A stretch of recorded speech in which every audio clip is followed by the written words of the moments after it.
देवहूति का विवाह कर्दम जी के संग हुआ, जिनकी 9 कन्याएं हुई और कपिल भगवान का प्राकट्य हुआ। कपिल भगवान ने अपनी माता को ज्ञान दिया। उस ज्ञान को प्राप्त कर माता देवहूति संसार से सीधी चली गई। और अब उनकी कन्याओं का वर्णन सुनो। देवहूति की जो 9 कन्याएं हुई कर्दम जी महाराज की, उनमें सबसे बड़ी है कला। कला मरीचि ऋषि के संग ब्याही गई, जिनके पुत्र हुए कश्यप और पूर्णिमा।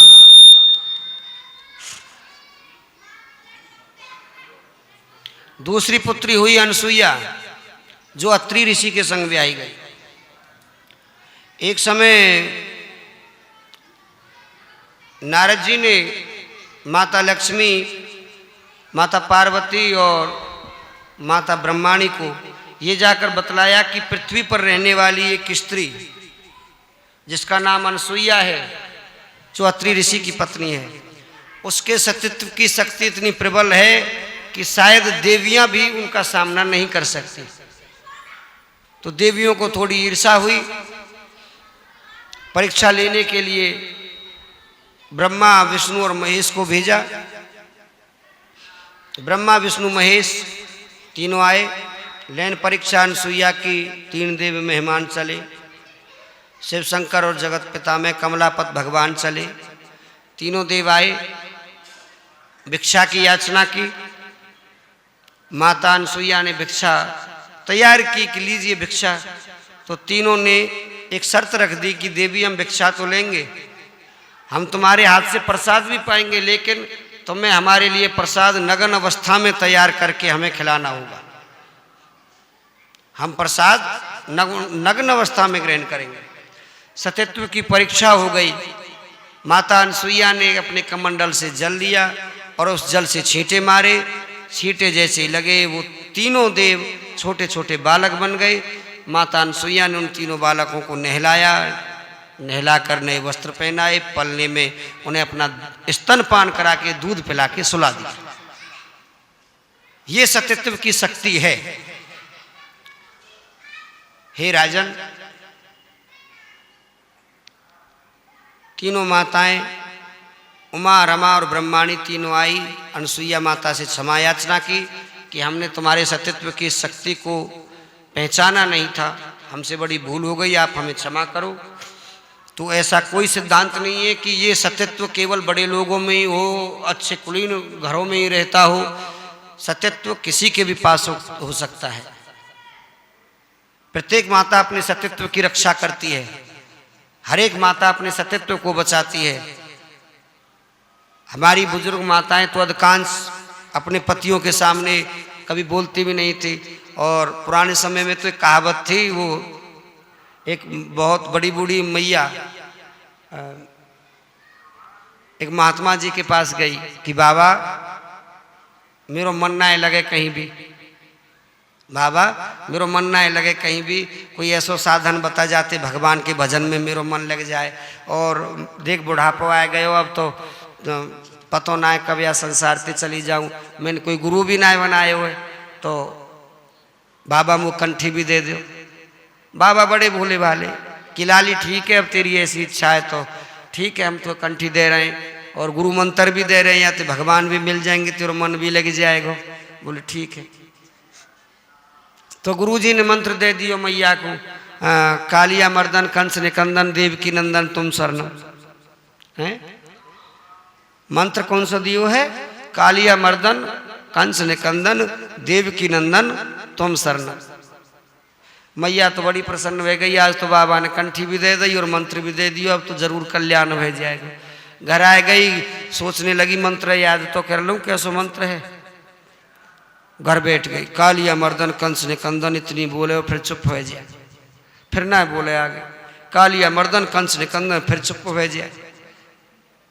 लोग कहने लगे मैया कैसो मंत्र याद कर रही है। और बोली अब कैसे बताऊं, बड़ी गलती हो गई बाबा पे ते मंत्र देवे में। वह ध्यान ना रही कि जो मंत्र में दियो है तीसरो नाम कालिया मर्दन कंस निकंदन के पीछे वो तो हमारे पति को नाम है, अब वह के नाम है हम कैसे ले। तो पहली मैया तो अपने पति के भी नाम में नहीं ली, वह के पति को नाम देव की नंदन। अब मैया नाम नहीं ली। बैठ गई, विचार करने लगी कि अब नाम लेनो ना है और गुरु जी को मंत्र बोलनो तो कहा करो जाए। तो मैया बैठ के और मंत्र जाप करने लगी, कालिया मर्दन कंस निकंदन पप्पू के पापा तुम शरणम। तो देखिए भगवान इसी नाम पर रीझ गए और मैया को आए के दर्शन दी। तो भगवान भाव में बसे, ये सिद्धांत है। गोपाल सहस्त्र नाम में भगवान के हजारों नाम हैं, हजारों नामन में कुछ नाम ऐसे भी हैं जैसे नंदो नंदी महानंदी मादी माद न कह किली मिली हिली गिली गोली गोलो गोला लयो गोली, मिली हिली गिली गोली तक भगवान के नाम है। अब ऐसा सोचा है किसी ने कि मिली हिली गिली गोली भगवान के नाम होंगे, लेकिन ये सब भगवान के नाम है। जो मनुष्य भाव से भगवान को भजते हैं वो अवश्य ही भगवान को प्राप्त कर लेते हैं। बोली वृंदावन बिहारी लाल की। मनुवंश में अत्रि ऋषि कन्याओं में सती अनुसुईया ने तीनों देवों को बालक बनाया। तीनों देवों ने उन्हें वरदान दिया। तीनों देव ब्रह्मा विष्णु और महेश माता अनुसुईया के गर्भ से प्रकट हुए, उन्हीं के बेटा बनकर, और वो भी अंश रूप में।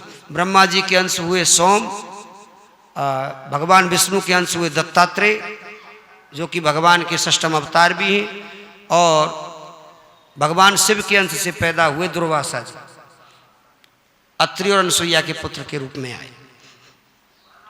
सुखदेव भगवान कहते हैं कि हे परीक्षित, मैत्रेय जी महाराज ने विदुर जी को ये कथा बताई है।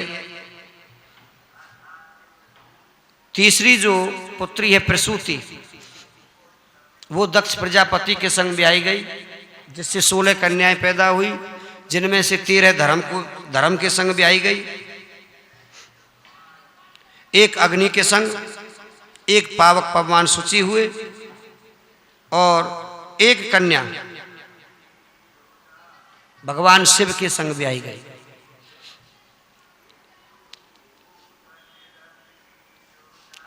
भगवान शिव के साथ जो कन्या सती ब्याही गई उससे कोई संतान नहीं हुई, क्योंकि अकारण ही बिना बोध के, बिना किसी वजह के, बिना लड़ाई झगड़े के दक्ष प्रजापति भगवान शिव से द्वेष कर बैठे। एक समय ब्रह्म ऋषि की सभा में गया, भगवान शिव का खूब अपमान किया। श्रूयताम ब्रह्म ऋषियों में सहदेवा सहाग्नय साधु नाम ब्रवंतो व्रंतना ज्ञानान च मत्सरात, कि ये मूर्ख ऐसा भी है सभा में जिससे बड़े छोटे का कोई मान नहीं है, ना वो सम्मान करना जानता है, ना वो आदर करना जानता है। भगवान शिव को खूब गालियां दी दक्ष प्रजापति ने कि मैंने अपनी पुत्री इसके संग ब्याही है, ये मेरे बेटे के जैसा है, लेकिन इसने मेरे सम्मान में खड़े होकर मेरा सत्कार नहीं किया। भगवान ब्रह्मा विष्णु और महेश 3 देव बैठे रहे, बाकी सभी देवी देवताओं ने दक्ष प्रजापति का आदर सम्मान किया। त्रिदेव त्रिशक्ति होने के कारण भगवान शिव, ब्रह्मा और विष्णु खड़े नहीं हुए। हे राजन,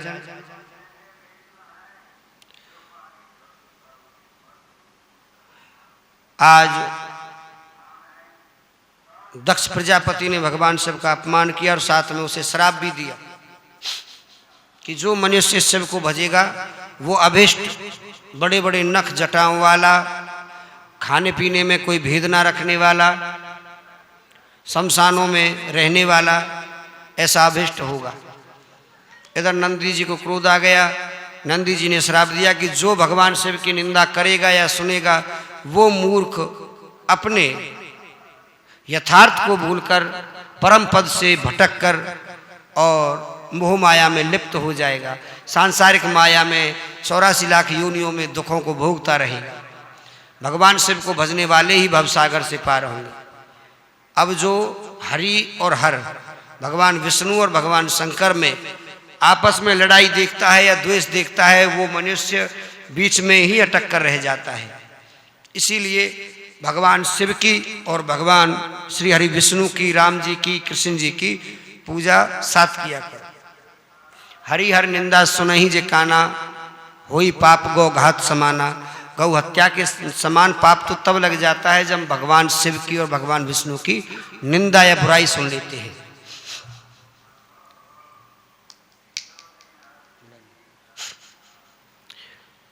राजन, एक समय दक्ष प्रजापति ने बहुत बड़े यज्ञ का अनुष्ठान किया, सभी देवी देवताओं को बुलाया, सभी देवियां सज धज कर चली, लेकिन अपनी पुत्री सती के पास दक्ष ने न्योता नहीं भेजा। सती को और देवियों से पता चला तो भगवान भोलेनाथ के पास आई और प्रार्थना की कि हे देवादिदेव, आपके ससुर के घर एक बहुत बड़ा यज्ञ हो रहा है, आप आज्ञा दें तो हम और आप मिलकर वहाँ चले। भगवान शिव ने मना कर दिया कि देवी, जहाँ से कोई निमंत्रण पत्र ना आया हो, हमें बुलावा ना भेजा हो, ऐसे स्थान पर हम नहीं जाएंगे। माता बोली कि हे देवादिदेव, देखिए आप नहीं जा सकते, आपकी कोई मर्यादा होगी, लेकिन मैं तो जा सकती हूँ। बोले नहीं देवी, आप भी नहीं जा सकती, आपके लिए भी कोई बुलावा नहीं है। माता ने हाथ जोड़कर कहा कि हे प्रभु, संसार में 5 जगह तो ऐसी हैं जहां अगर निमंत्रण ना आए, न्योता ना आए, चिट्ठी ना आए, कार्ड ना आए तो भी जाना चाहिए। पिता के घर बेटी कभी भी जा सकती है, निमंत्रण हो या ना हो। मित्र के घर बिना निमंत्रण बिना बुलाए के भी हम जा सकते हैं, कोई पाप नहीं लगता, कोई दोष नहीं। मंदिर में, मंदिर से यदि अब निमंत्रण नहीं मिला किसी को कि मंदिर पे कोई कार्यक्रम है, तो बिना निमंत्रण के भी जाएं तो कोई पाप नहीं लगता, पुण्य की प्राप्ति होती है। भगवान की कथा में जैसे भागवत कथा हो रही है, अब भागवत कथा में कोई सोचे कि मुझे तो नो तो ही नहीं दियो है, अब अगर कार्ड ना पहुंचे तो मैं तो ना आऊं। तो हमारे शास्त्र, हमारे नृत्य, हमारे छंद, हमारे संत महात्मा, हमारे ज्ञानी जन, हमारे पुराण, हमारे वेद कहते हैं कि भागवत कथा से यदि निमंत्रण ना मिले तो भी भागवत कथा में जाना चाहिए, क्योंकि भागवत कथा का श्रवण करने से मनुष्य अपने तो पापों को नष्ट करता ही है, साथ में जो हमारे पितृस्वर हैं उनकी तृप्ति करता है। जो पितृदोष लगता है वो भागवत सुनने वाले को कभी नहीं लगता, भागवत सुने और जो कहे उसे कभी पितृदोष नहीं लगता। तो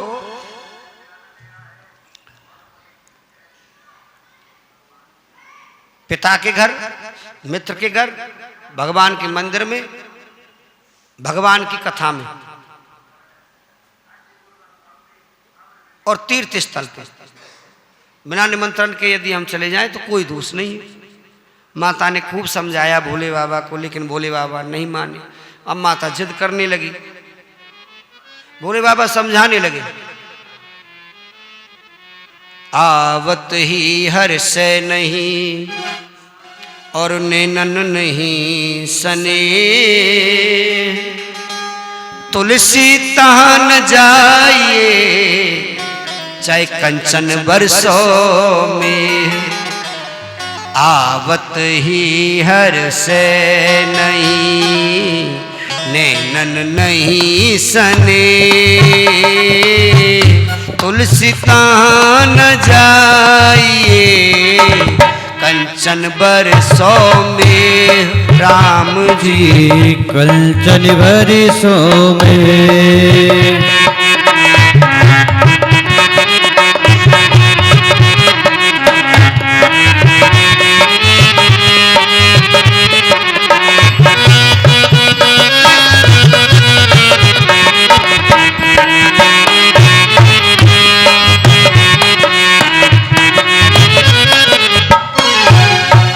बड़ा हुआ तो क्या हुआ जैसे पेड़ खजूर, बड़ा हुआ तो क्या हुआ जैसे पेड़ खजूर, पंछी को छाया नहीं फल लगे अति दूर, राम जी फल लागे अति दूर, राम जी फल लागे अति दूर।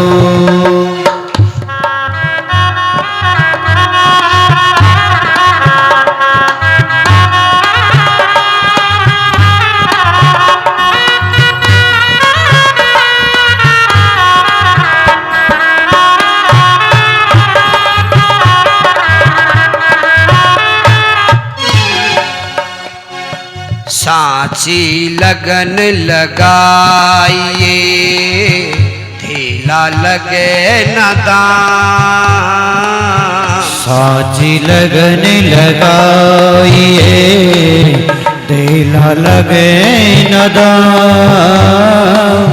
चंद्रशेखर लगन सो सहज मिले घन श्याम राम जी सहज मिले घन श्याम राम जी सहज मिले घन श्याम।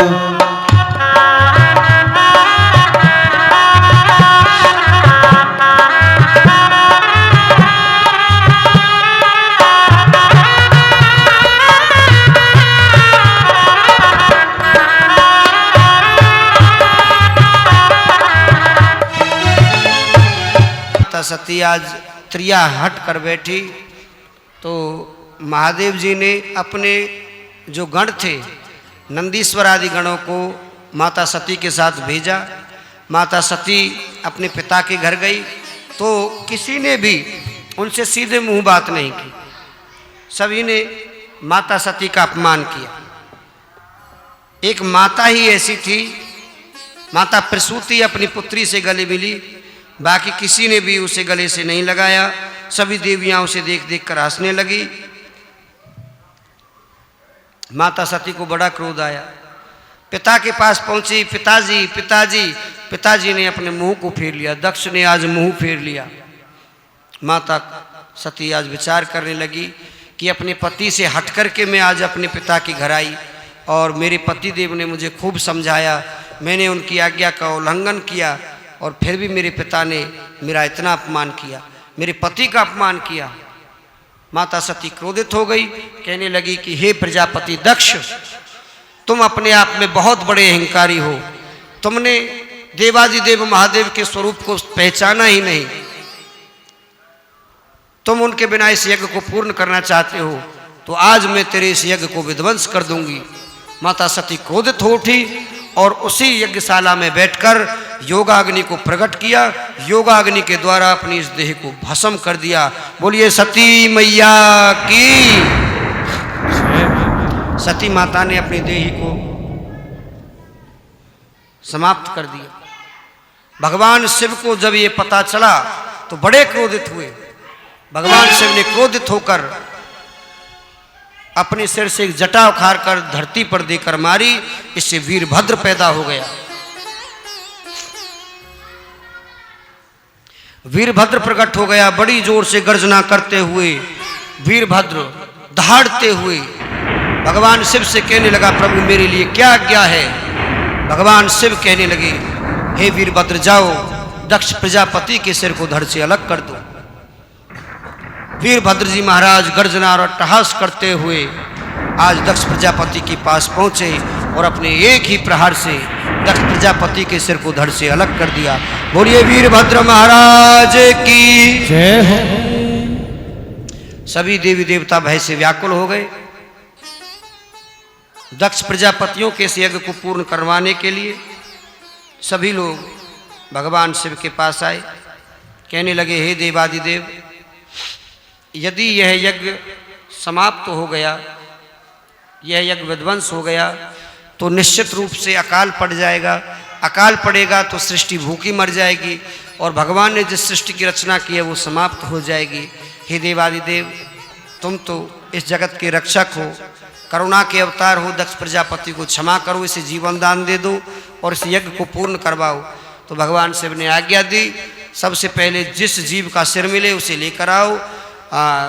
भगवान शिव के गण गए, उन्हें सबसे पहले बकरा मिला, बकरे का सिर लेकर आए। नंदीश्वर ने जो श्राप दिया था कि तुम्हें बकरे का मुख प्राप्त होगा, तुम बहुत में करते हो, आज वही फल स्वरूप आज बकरे का मुख दक्ष प्रजापति को मिला और दक्ष प्रजापति को आज अपनी गलती का एहसास हुआ। भगवान शिव की बार बार प्रार्थना की। मुख बकरे का होने के कारण दक्ष प्रजापति शुद्धिकरण से भगवान का नाम भी नहीं ले पाया था। उसके मुंह से सबसे पहले बम बम की आवाज निकली। बोलिए भगवान शिव शंकर की जय हो। बोलिए बम भोले शिव शंकर महाराज। तो सभी देवी देवता उनकी स्तुति करने लगे।